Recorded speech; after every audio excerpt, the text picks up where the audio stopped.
everyone and welcome to my channel. I am Bharti and today I am going to share with you a few idioms on a silver platter that are surely going to crack you up. What would language be without idioms? Boring and dull, right? Idioms are expressions that bring life to a language. They are not always understood literally, but in context, intelligibly. So today I'm going to share a few fun idioms with you that are surely going to tickle you up. And when you use them, you will also sound smart, almost like a native speaker. In fact, let me challenge you to use these idioms in daily language and let me see how many of these idioms are you already aware of. If you know all of them, congratulations. If you are unable to infer the meanings of a few, remember, the more you use them, the more likely you are to remember them. So let's start. Alright, so our first idiom is as cool as a cucumber. Now what does it mean? As cool as a cucumber. How does a cool cucumber feel to you? Very soothing and relaxing, right? We even put it on our eyes. So similarly, the meaning for the idiom as cool as cucumber is calm and relaxed even in stressful situations. For example, he walked into the job interview as cool as a cucumber. All of us were full of anxiety and fear, but she looked as cool as cucumber. So these are the kind of ways in which you can use this idiom as cool as a cucumber. It is also a simile since you are comparing a quality with an object which is cucumber. So the next one is hold your horses.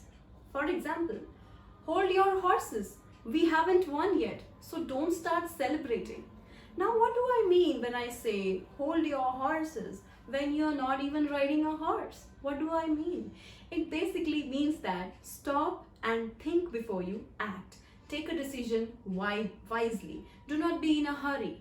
For instance, he will still take a long time to take bath, so hold your horses.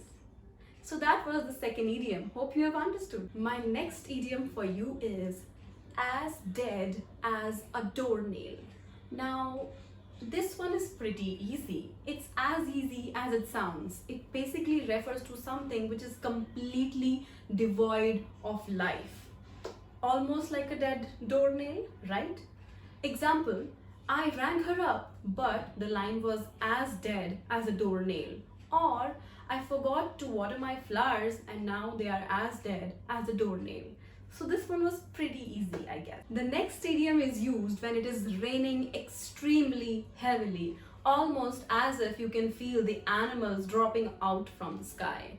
So the idiom is raining cats and dogs. Again, it is not the literal meaning which makes a difference over here because you know that cats and dogs cannot fall from the sky, but it basically means to rain very heavily. So the examples might be, let's not go out to the park today because it's raining cats and dogs over here. Or you might even say, I hope you are safe. I heard it's raining cats and dogs over there. So these are the ways in which you can use the idiom raining cats and dogs.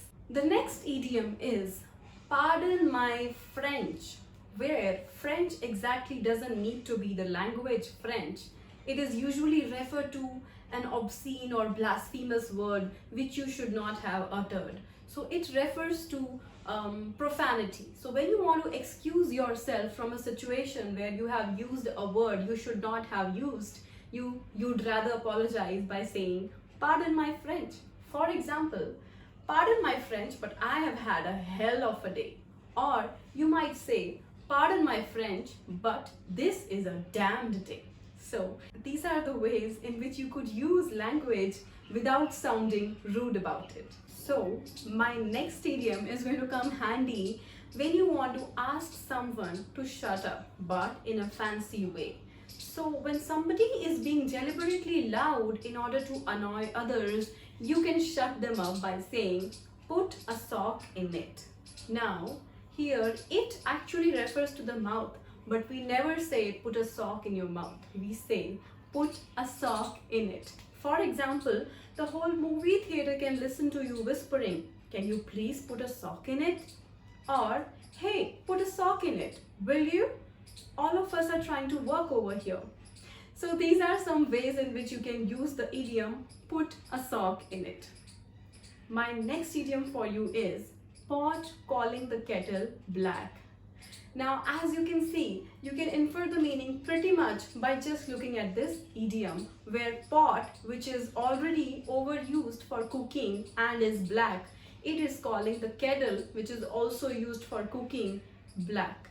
So here in this case, it is used for somebody who is already guilty of doing something and they accuse somebody else of doing the same thing. So when you are being defensive of yourself and you start accusing the other person without realizing that it applies to you as well, you can use this idiom to describe yourself as the pot calling the kettle black. For example, he just accused me of being selfish. Talk about pot calling the kettle black. Or, you think I'm messy? Talk about pot calling the kettle black. So that was the last idiom for all of you. I hope you have taken down a note of all of these idioms and you have been able to understand them. If you still have any doubts or any queries, please feel free to use the comment box. Also, if any idiom was new to you, feel free to use it in the comment box, because as I told you, the more you use it, the more likely you are to remember it.